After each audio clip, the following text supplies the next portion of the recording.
com vocês? Aqui é a professora Marley Carvalho, professora de História do Instituto Genária Viana, e eu estou falando com as minhas turmas do 6º ano, 600 e 601. Hoje vamos dar início ao capítulo 12, Império Romano e Ascensão do Cristianismo, ok? Eu dividi esse vídeo em duas partes. Vamos falar hoje, a primeira parte, vai até o Alto Império, ok? Depois, na segunda parte, nós vamos falar sobre o Baixo Império. Um beijo grande! Olá, meus amores, vamos lá? Segunda parte do capítulo 12, certo?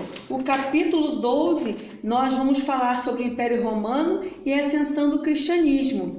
Na aula anterior eu falei bastante sobre o cristianismo, mas eu queria dar mais uma explicaçãozinha para vocês sobre o cristianismo. Vamos lá?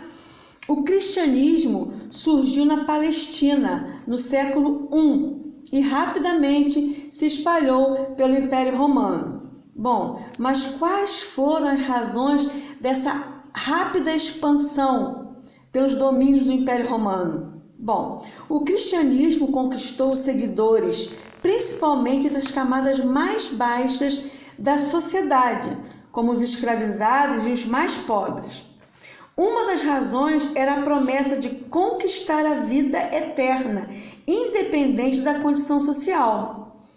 Por séculos, o governo romano perseguiu os cristãos, uma vez que estes recusavam a se alistar no exército e a reconhecer o caráter divino do imperador. A perseguição só terminou no século IV e assegurou a liberdade religiosa dos cristãos. Mais tarde, em 380, o imperador Teodósio transformou o cristianismo em religião oficial do Império Romano. Pois bem, foi só uma palhinha, certo? Agora vamos dar foco ao Baixo Império, tempos de crise, de muitas crises, certo?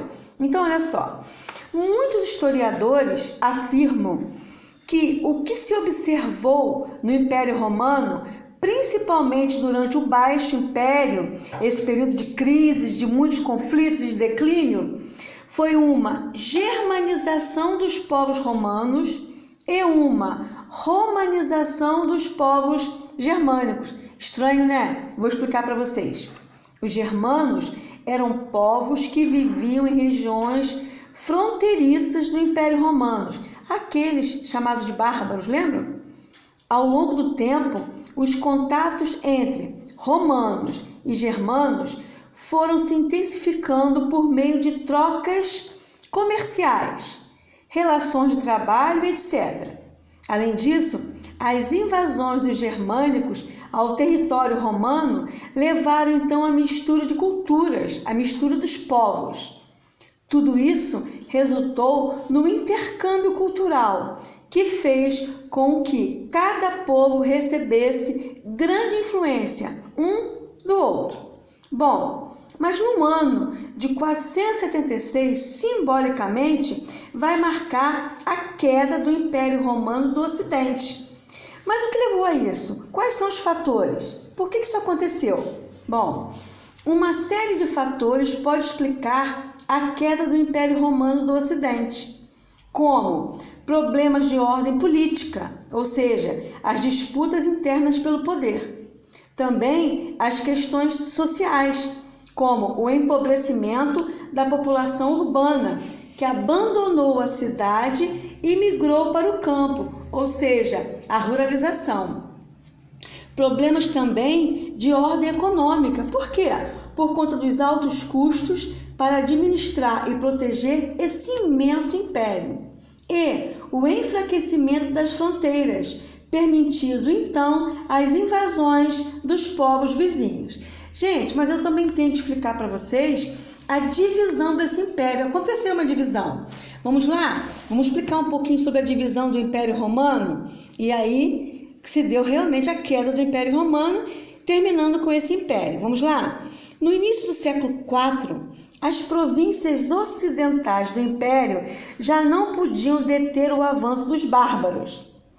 Entre eles destacavam-se os germânicos, grupo linguístico que incluía os francos, os vândalos, os ostrogodos, os visigodos, entre outros povos, todos conhecidos como bárbaros. Lembra? Não falavam a mesma língua, certo? Tinham outra cultura. Muitos desses povos cruzavam as fronteiras com a permissão dos imperadores e ingressavam no próprio exército romano, enquanto outros promoviam ataques violentos que prejudicavam o comércio e agravavam a crise do império. Lembra? Estou falando da crise, estou falando do Baixo Império. Se a vastidão do império era um problema, a proposta de dividi-lo parecia ser a solução. Essa foi a decisão tomada pelo imperador Diocleciano, que dividiu o império em 4 regiões. A nova forma de governo, ou seja, tetrarquia, não solucionou os problemas, certo? Então, gente, por quê? Roma continua em crise.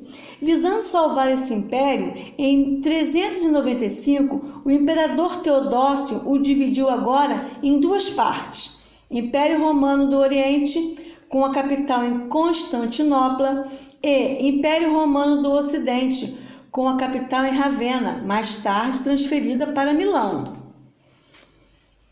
Alguns historiadores consideram que esse fato deu início na Europa Ocidental à Idade Média, que se estendeu até o século XV, ou seja, a queda do Império Romano dá início a um outro período da história, a Idade Média, que vai ter início então no século V até o século XV. Ok, meus amores? Então, nós percebemos que tudo isso, o cristianismo, invasão dos povos bárbaros, a política, a corrupção, tudo isso leva à queda do Império Romano, certo? Então, estudem bastante, tá? Terminamos, então, o capítulo 12. Beijo grande!